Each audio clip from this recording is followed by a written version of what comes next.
La seule manière de procéder, c'est de le faire parce qu'on pourrait taper une sorte de sélection naturelle qui doit se faire tout au long des semaines et des mois qui viennent jusqu'au mois de janvier, parce que la primaire ne réglera rien.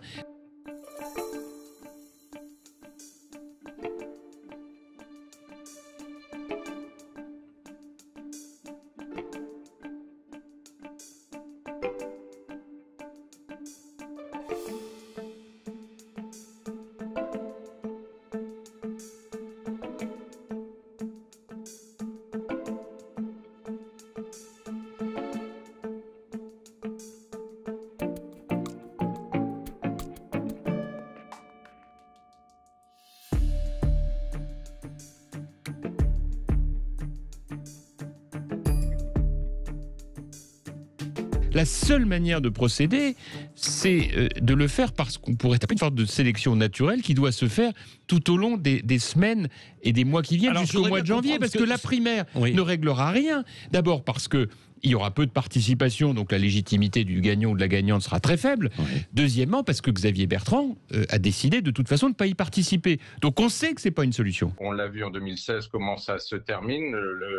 La primaire, c'est un formidable outil à diviser nos adhérents, non seulement nos adhérents, mais aussi les électeurs de droite, à diviser aussi les personnalités qui s'affrontent à l'occasion de cette primaire.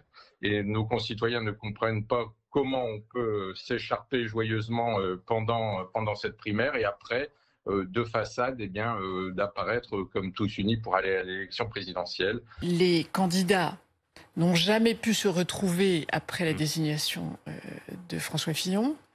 Les équipes se sont déchirées pendant la campagne, n'ont pas été en capacité de se rassembler.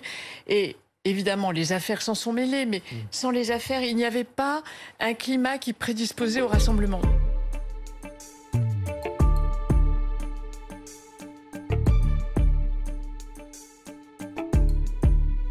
L'esprit de la 5e, c'est qu'un candidat s'impose naturellement. Si ça n'est pas le cas, il faudra qu'il y ait un processus de départage qui sera soumis aux militants, parce que c'est les militants qui décident. Vous savez, c'est pas un petit cénacle, c'est les militants. Bon, ce que veut faire Christian Jacob, c'est vraiment enclencher un processus de rassemblement. Et c'est la raison pour laquelle nous ne parlons pas de primaire.